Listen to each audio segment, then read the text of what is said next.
இப்ப எனக்கு நீ ஒண்ணு கொடு.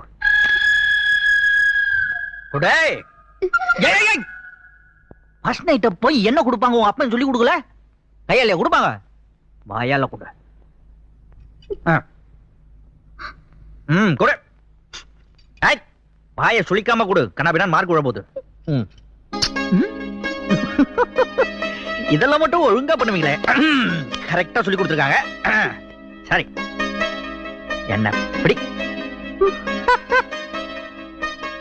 பிடி. ஐயோ ஐயோ, அது உனக்கு இல்ல எனக்கு. என்ன பிடி. ஐயோ ஐயோ, துடிக்குதே, நெஞ்சு துடிக்குதே.